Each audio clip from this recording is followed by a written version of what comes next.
Okay, well, I decided to continue on making the videos. So, once again, be reminded, united we stand, divided we fall. And I am studying the cases of people killed by officers of the law in the month of 2015, March. So, anyway, March 2015, Scott Dunham, 57-year-old man, California. He was white. He apparently, at some point, had been on meds. He was off them. He did shoot and kill a cop. He threatened to decapitate his wife. His wife is the one who called 911. But, when I look further, he has really, he has one incident of criminal activity in 96. They call it a domestic thing, which it does seem like there's a lot more to that story. But in the beginning, like if you're looking it up, it'll tell you it's for burping in his girlfriend's face and refusing to clean up a spill on a couch.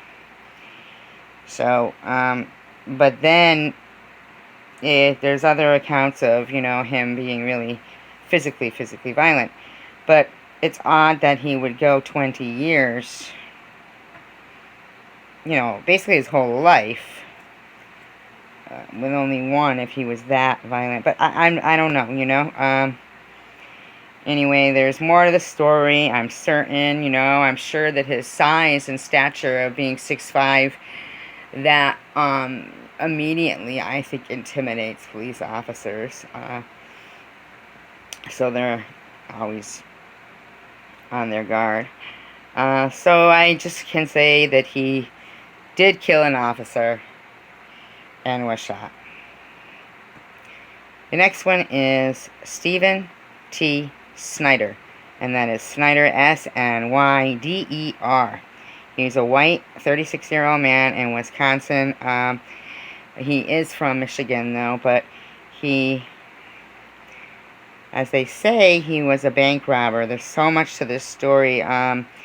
Almost the way they described the actual shootout that claimed the life of him and the state trooper. It's like something out of a, action movie. This guy does a U-turn right in the middle of the road. Neither one of them get out of their cars. There's a gunfight, all taking place in 17 seconds. They both end up dead. Unfortunately, the cop that was killed, sometimes there's, there is sad occasions, I mean, we can say what we want, but this was a 21-year-old state trooper. He'd been there 3 months. It was his first night on solo. It was 5 p.m. A bank robbery had been reported, and also a murder where somebody had, to steal somebody's car. So, I guess this car fit the description, so he proceeded to follow it with no lights or siren. He was just, waiting for, backup. And he didn't want to bring any attention. But then, all of a sudden, apparently, this guy pulls a U-turn. And what I said is what they said.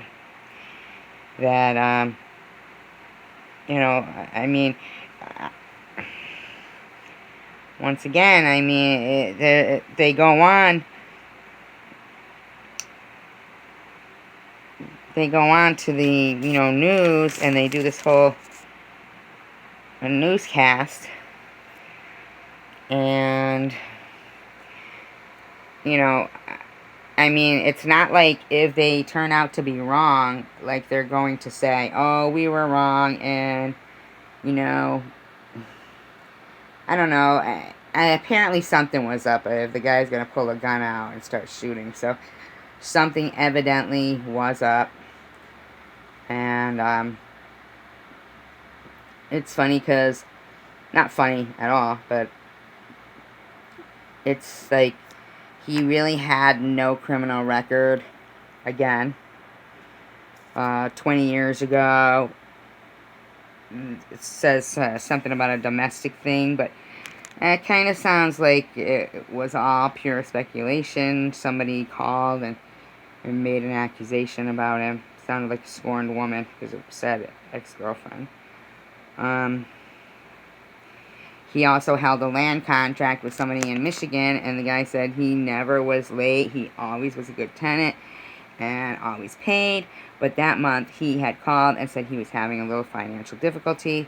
So, I mean, if he had just robbed 9 banks, I find it hard to believe that he was having financial difficulty. 9 banks. It's, you know, all around, it's a sad case that young kid had these dreams and aspirations to be a state trooper, and that's how it ended. But they, you know, like I said, they said he fired 12 shots and killed him with 1. He had been struck 3 times. Then I saw a newscast right from the time, and everything was like pure, oh, we don't know the details, we don't know the details. It's not like they're going to come right out and say then, oh, we were wrong about this, and this guy was mentally unstable, you know, it freaked him out to be followed. Who knows? We'll never know, I'm sure. But still a loss and a tragedy, the same.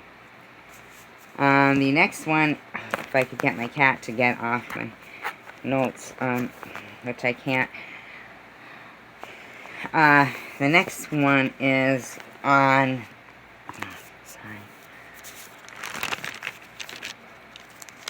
Christopher R. Healy, white, 36, Oregon. It's funny, this whole list, everyone's been white except for one guy, and that's out of 1, 2, 3, 4, 5. Okay, so we got 5 people.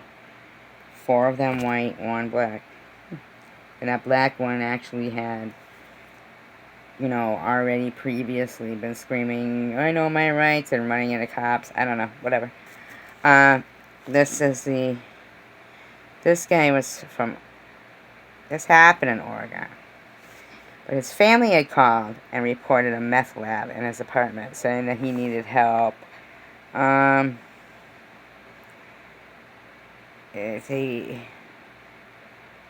They said that he had a 9-inch blade, and so they shot him. Now, a taser can shoot probes that are 15 feet. They can go 15 feet. Why would they feel it necessary? Now, mind you, they did tase him, but not until after they shot him twice. And then in the reports, it says, oh, he was homeless, you know, this and that.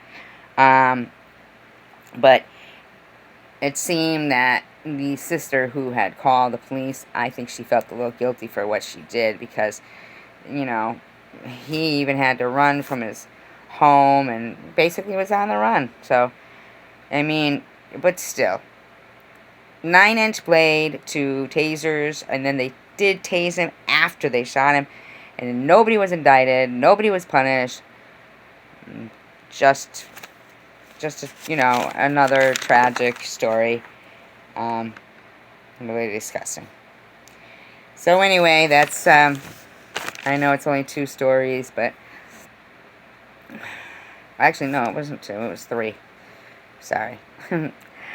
I, once again, hope you all are safe. And if you like these videos, please hit the like button and subscribe. It really is encouraging to hear these things. If there's anybody that I speak of that you'd like to know more about, please pose your questions in the comment section. I really welcome any kind of feedback I get.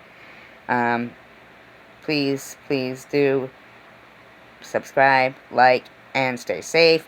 And remember, united we stand, divided we fall.